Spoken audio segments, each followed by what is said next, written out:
ఇక మళ్ళీ Modi, Putin, Jinping సమావేశం ఢిల్లీలో జరగబోతోంది అనేది తెలుస్తోంది. అంటే ఇక ట్రంప్‌కి నిద్రలేని రాత్రులే అనుకోవాలా?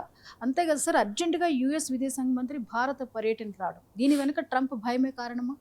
ఎస్ అండి. ఇప్పుడు ఇంకొక మేజర్ బ్రేకింగ్ న్యూస్ అని చెప్పొచ్చు. ఇప్పుడు ప్రపంచంలో కూడా ఇది ఒక ఒక ట్రంప్కి అయితే నిద్రలేని రాత్రులు తెప్పిస్తుంది అనమాట. ఆయన స్లీప్లెస్ నైట్సే గడుపుతున్నట్టు తెలుస్తుంది. వెంటనే ఇది ఎంతటి బ్రేకింగ్ న్యూస్ అంటే ఈవెన్ ట్రంప్ కూడా తన విదేశాంగ శాఖ మంత్రి మార్క్ రూబియోని 5 రోజుల నుంచి 6 రోజుల పర్యటనకి ఇండియా పంపడం. దీన్ని బట్టి మనకు అర్థమవుతుంది ఎంత ఇంపార్టెంట్ అంటే గ్లోబల్ ఆర్డర్ని షేక్ చేసే ఒక geo political situation land slide ఒక అటాక్ అనే చెప్పవచ్చు, లైటింగ్ అటాక్. అలాంటి సమావేశం న్యూఢిల్లీ వేదికగా సెప్టెంబర్ 12, 13 తారీఖుల్లో జరగబోతుంది.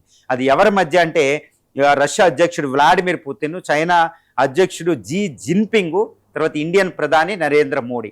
ఈ సమావేశం మనకు ఇప్పటికీ గుర్తుంటుంది. టియాన్జిన్, గత సంవత్సరం టియాన్జిన్లో ఎస్సీఓ సైడ్ లైన్స్లో షాంఘై కోఆపరేషన్ ఆర్గనైజేషన్ మీటింగ్లో Putin, Modi, Xi Jinping meet అయినప్పుడు ఏం జరిగిందో మనకు తెలుసు. ఈసారి సమావేశం జరగబోతుంది. ఈసారి అయితే రిక్ ఇది ట్రైలాటరల్ త్రిముఖ కూటమైన రష్యా, ఇండియా, చైనా కూటమిని వీళ్ళు కొత్త ఊపిరిస్తున్నట్టు కూడా తెలుస్తుంది ఈ ఢిల్లీ సమావేశంలో. కాబట్టి జీ జిన్పింగ్ ఇప్పటికే న్యూఢిల్లీ వస్తున్నట్టు ఖరారు అయిపోవడం, వ్లాడిమిర్ పుతిన్ కూడా ఆ డేట్లకి ఇక్కడ వస్తున్నాడు బ్రిక్స్ సమావేశానికి. ఈ సమావేశ వేదికగా సైడ్ లైన్స్లో 3 నేతలనే మళ్ళీ ప్రపంచం చూడబోతుంది. ముఖ్యంగా ట్రంప్కి ఇది వణుకు పుట్టించే ఒక నిద్రలేని రాత్రుల్లో. ఎందుకంటే United States of America power is waning, అంటే అది అస్తమిస్తుంది అనమాట. కానీ ఈ 3 నేతలు ఒకటైతే రష్యా, చైనా, ఇండియా, అమెరికా ఆధిపత్యం వెంటనే పోతుంది. ట్రంప్ పదవికి ఎసరు పెట్టేసినట్టే. ఎందుకంటే Russia, China, India services super power, China manufacturing super power. ఇప్పుడు దాని తిరుగులేని ఎకానమీ ఉంది, $20 trillion. Russia energy super power, దాంతోపాటు మిలిటరీ పవర్ అనమాట, మిలిటరీ మైట్. ఈ 3 కలవడం అంటే ప్రపంచంలో 40% పాపులేషను ఇక్కడ కలుస్తుంది. అంటే ఆల్మోస్ట్ 4 బిలియన్ పాపులేషన్ ఇక్కడ వస్తుంది. దాంతోపాటు 40% గ్లోబల్ ఎకానమీ ట్రిపుల్ పరంగా ఆల్మోస్ట్ $53 ట్రిలియన్ విలువ అనమాట. ఆల్మోస్ట్ అంటే గ్లోబల్లో 40% ఎకానమీ. ఈ 3 కలవడం అంటే ప్రపంచంలో ఇక వెస్టర్న్ ఇన్ఫ్లుయెన్స్ లేదు. ప్రపంచంలో పశ్చిమ దేశాల ఆధిపత్యం పోనట్టే, ముఖ్యంగా ఇంకా ట్రంప్ ఆధిపత్యం, అమెరికా ఆధిపత్యం పూర్తిగా ఎండ్ అయిపోయినట్టే.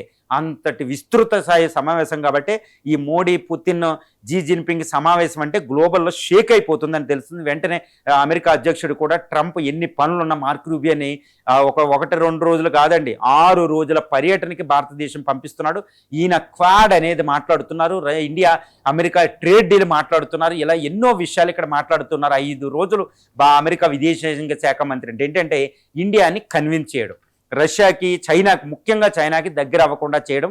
నేనున్నాను, మనం ప్రజాస్వామ్య దేశాలు, మనం కోఆపరేట్ చేసుకుందామని ఇండియాని కన్విన్స్ చేస్తే కుదురుతుంది. ఎందుకంటే ముఖ్యంగా ఈ 3 దేశాలు కలవడం అంటే బ్రిక్స్ కరెన్సీ వచ్చేసినట్టే. Almost Russia, China, India okay అంటే మిగిలిన బ్రిక్స్ దేశాలన్నీ కూడా రెడీ, ఇంకేమీ చేయలేని పరిస్థితి అనమాట.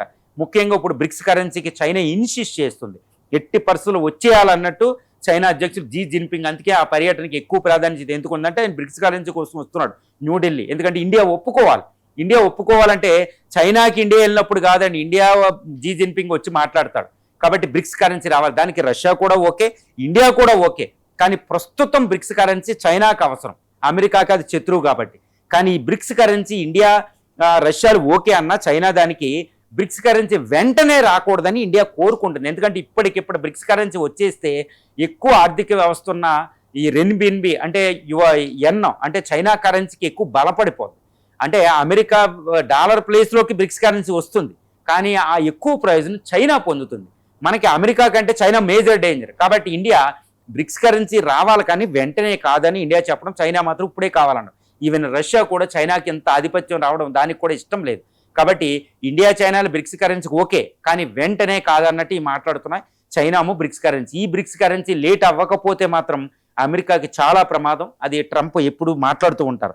ఈ విధంగా ట్రంప్ నిద్రలేని రాత్రుల్లో ప్రపంచ గ్లోబల్ ఫైనాన్షియల్ మార్కెటే కాదండి, even global geo political situation అంతటిని షేక్ తెప్పించే సమావేశం న్యూఢిల్లీలో సెప్టెంబర్ 12, 13 తారీఖుల్లో ఈ పుతిన్, జిన్పింగ్, నరేంద్ర మోడీ మధ్య జరగబోతుంది.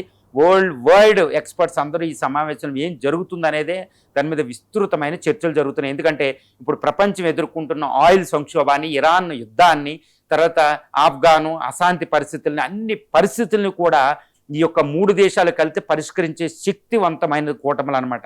కాబట్టి ఈ కూటమే ఇప్పుడు ఆర్ఐసి దేశాధినేతల సమావేశం న్యూఢిల్లీ మీదే విస్తృతమైన చర్చలు, ఊహాగానాలు ఇక్కడ నుంచి కొనసాగబోతున్నాయి.